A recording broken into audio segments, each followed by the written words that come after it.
And we begin today at 5 with breaking news. It was just within the last hour that IMPD released body-worn camera from an officer involved in a shooting. This is when a man died last year on December 30th. We're going to show you that edited video right now, but we do want to warn you that it can be hard to watch.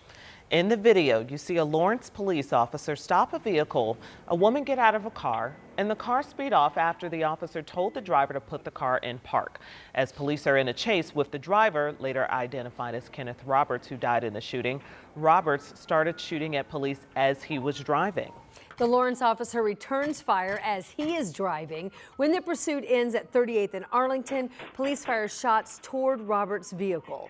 Right now, we're still watching through all of the video that we've been able to obtain, and it has multiple body cameras, and there's also street security camera angles as well. We'll show you what else this footage reveals coming up here on 13 News as our coverage continues all the way through tonight at 11. Meantime, the dismantling of the Department of Education is officially underway. President Donald Trump signed an executive order Thursday directing the Education Secretary to take steps towards the department's closure. Karen Campbell has been following this story, and she joins us now live in studio. And Karen, what are some of the potential impacts for those of us that are here in Indiana? Well, there are two sides to this issue, two different arguments. Some believe dissolving the Department of Education will lead to teacher layoffs and a reduction in student services, and others say this is a step in the right direction for Indiana. President Donald Trump signing an executive order to begin dismantling the Department of Education. Bobby Kennedy, the Health and Human Services, will be handling special needs and all of the nutrition programs and everything else. Trump's executive order needs the full support of Congress to completely eliminate the Department of Education. Right now, he doesn't have it. I strongly oppose President Trump's plan to abolish the Department of Education. Congressman Andre Carson says Indiana will have fewer resources in terms of funding and no oversight. School districts will have to lay off teachers. Students won't even be able to get the help they need for financial aid. Families will absolutely get ripped off because the watchdogs have been fired. Indiana Attorney General Todd Rokita says dissolving the Department of Education is a step in the right direction. This is a state's issue. This is a parent's issue. This is a local government issue, and that's where it belongs. And there will be no disruption in services. I don't know in the executive order that because the Department of Education goes away, that the money goes away, right? The grants and things are going to be taken over by other agencies. Jennifer McCormick, former superintendent of public instruction, also expressed concern. We don't know if that money will get to kids for free and reduced lunch. We don't know if that money is going to get to those kids who have been identified for special needs. We don't know if that money is going to get to our homeless students. I mean, we simply just do not know. And we have learned that the Small Business Administration will take up the Department of Education student loan portfolio, and Health and Human Services will be handling special needs and all of the nutrition programs. But again, there are still a lot of unknowns as we wait and see if Congress will pass the president's executive order to shut down the Department of Education. Karen Campbell reporting this afternoon. Thank you. And today, demonstrators held a study-in protest in front of the Department of Education's building in Washington, D.C. This protest comes after the president signed an executive order to dismantle the Department of Ed. And now demonstrators with the Sunshine Network are calling for an end to those announced cuts. They say they're worried that young students will not get the resources they deserve. The kids, who go to school, and sometimes school is their only place where they can get a fresh cooked meal, breakfast, lunch, and sometimes that's the only meals that they have. So that's really one of the main things that I'm so afraid of, is to see children who may not have the benefit to be able to eat at home and be able to go to private school. Demonstrators brought student desks and lined the sidewalk, calling on leaders to step up. It's now 5:03. It's Friday, and boy, oh boy, it's spring when it's 30 something at this time yesterday, and now we're in the 60s. I mean, it's crazy. Yeah, it's my favorite time of the year because it's so interesting. You're right. One day we need a winter coat. The next day we're in shorts and t-shirts. Yes. Yesterday, walking in the building from the back lot, there were these little flurries of snow that were flying around. And now we've got... That's so funny. We've got sunshine.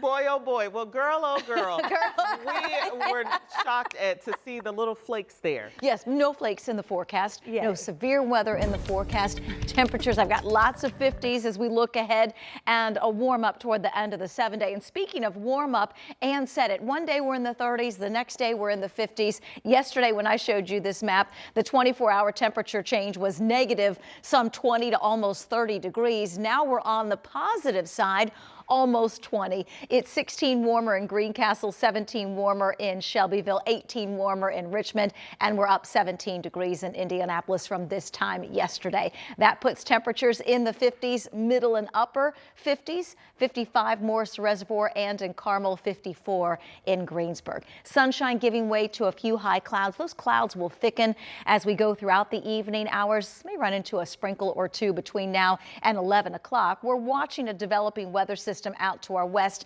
Not a lot of moisture with it, but it does bring us the first of 2 rain chances as we head into the weekend. That in your full forecast.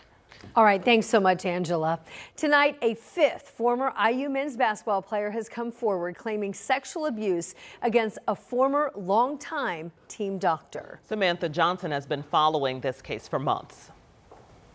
IU fans will remember Butch Carter, a standout player for the Hoosiers in the late 70s. He went on to play 6 years in the NBA, including a stint for the Pacers. Now he is one of 5 men publicly claiming sexual abuse at the hands of Dr. Brad Bomba Sr. He was a team doctor at IU for nearly 30 years. Players claim Dr. Bomba sexually abused them inside exam rooms at Assembly Hall. They talk about unnecessary rectal exams during yearly physicals. Now, Carter coming forward is significant, according to the attorney who filed a class action lawsuit against IU trustees back in September. It's important because Carter is older than any other man to come forward so far. None of them were enrolled at IU yet when Mr. Carter made his report. So if the university had acted appropriately on Mr. Carter's report, none of my other clients would ever have been victimized. Carter was the co-captain of the 1980 Big Ten championship team, along with his teammate at the time, Mike Woodson. Carter shared in his testimony, quote, "I am proud to come forward, and I hope that other IU basketball players will come forward to share their experiences publicly." We've put more information about the investigation and the lawsuit on our website, WTHR.com. And Carter has not officially joined the lawsuit. Delaney says he is still weighing his options. Now, we did reach out to IU today. Officials there did not share any new information. And an update now to a story that we brought you as breaking news here yesterday at 5. Metro Police say they've arrested a suspect connected to a deadly shooting on the west side. They say they found 48-year-old Kyle Sally's body yesterday afternoon on Wellston Drive, that's near Raceway and Rockville Roads. The suspect went into custody at the scene and now is facing a murder charge. Right now, 13 News is working to learn what led up to that shooting. One person remains hospitalized following a hit and run this morning on Indy's east side. Police tell us the crash was reported just after 7 this morning at the intersection of North Arlington Avenue and East 30th. Metro Police say 2 cars were involved, causing serious bodily injury. The person taken to the hospital is in stable condition. And police say that 7 criminal gang members are off the streets after their social media post helped investigators file guns and drug charges against them. Rich Nye looks into the court records which tie a local gang to the Mexican mafia. Police say these 7 men are members of the Sewer 13 gang. Court records say they used social media to sell guns and drugs. Investigators allege they also posted photos where they tagged their turf with graffiti and posed with guns to intimidate the community and their rivals.